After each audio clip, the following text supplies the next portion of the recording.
So today I'm going to explain, I've watched a couple of doctors struggle a little bit with placing the Tofflemire and then obviously taking the Tofflemire off. So I wanted to show a couple of tricks around that. Also, just some tricks around placing the cotton roll, especially around the wedge, just to make it a little bit easier for doctors and a little bit more consistent and in a way that the cotton roll and the wedge are going to stay there. So I'll show you a couple of those techniques.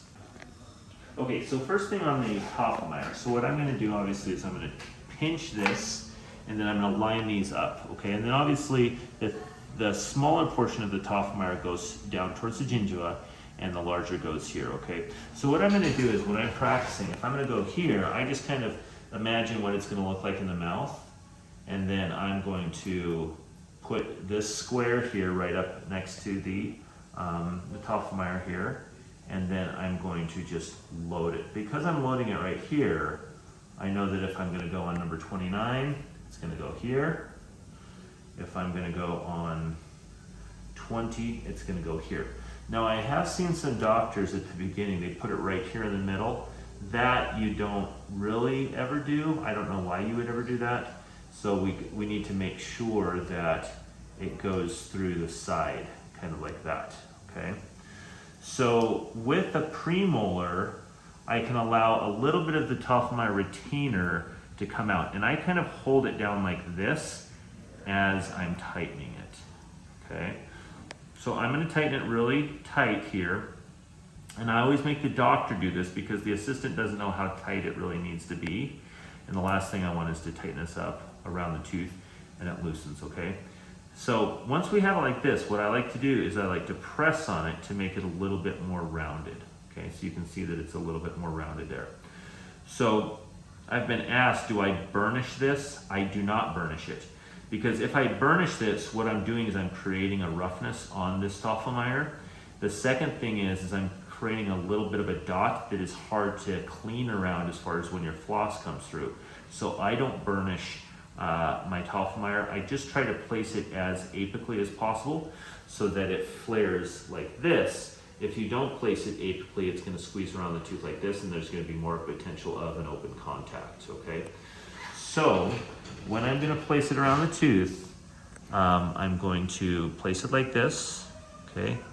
And then I'm going to just kind of place it around there. Now when I tighten it down, and I'm not going to go super aggressive here because this patient or assistant is not numb, but I'm going to press it apically while I tighten it up, okay? And you can see that I'm going to hold it, the head, so that it's continually parallel to the tooth instead of kind of wobbling all around, okay? So once I've tightened it up, okay,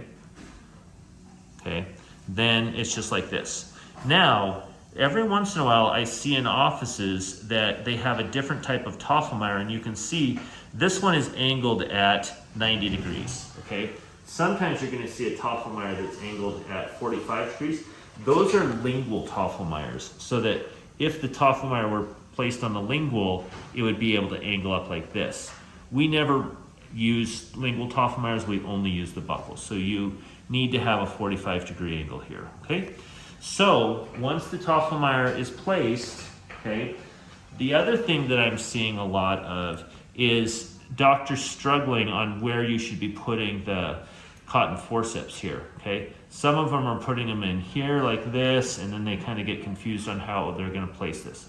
So the best thing is to use kind of like the back side. Do you see this angle here? And then the Tofflemire comes straight out of here, okay? And then we place this down here, okay? So when you place it, make sure that you're going up against the gum line. And I see a lot of people kind of go up high. It really should go right down towards the gum line, and then you'll see it pop through, okay? Sometimes I've seen some new doctors, they struggle with that, and so they're trying to put it in on the buckle. You should never have to put this on the buckle. It should only be on the lingual, okay? And then when you take it out, it's gonna be the same angle. You're gonna take this, put this in here, and then there, okay?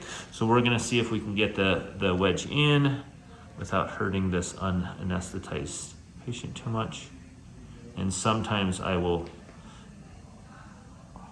okay?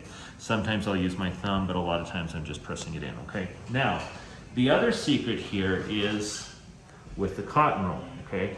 So a lot of times I'm seeing doctors just kind of pressing this in, and then what ends up happening, the cotton roll pops out, okay? So the best way to place a cotton roll is to come in here, okay? You see that my cotton roll is on the opposite side, or my pliers are on the opposite side. So I'm gonna put it here, and then I'm gonna roll it in, okay? So do you see how that works so much better when you roll it in? So again, here's the technique.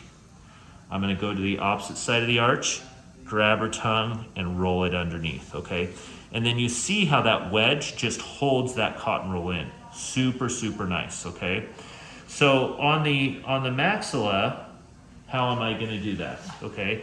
Imagine Tofflemire was up there. I'm gonna place it up around there. And then the wedge, because it's coming in from the buckle, is gonna hold that cotton roll apically, okay? So on the maxilla, we're placing cotton roll on the buckle, because that's where the source of the saliva is. On the mandible, we're placing it on the lingual, because that's the source of the saliva on the mandible, okay? So another thing that I'll show you how I'm gonna take out the wedge, okay? So let's say that we're done with our filling. I'm gonna take this and I'm gonna pull it out, okay? Just like that, okay? Now a lot of times what I'm seeing is doctors are gonna go ahead and take the entire Tofflemire out. The problem with that is, and they're gonna take the retainer from the band, and then they have to basically use a new retainer for the next one. If I'm doing multiple premolars, it would be nice for me to be able to use it. So really simple and efficient is when the composite is cured, it's gonna stick to the Tofflemire band, okay? To be able to get it out easily, you just take your thumb and you press it on the lingual, and it will release that contact, and it will release the glue essentially between the retainer and the composite material.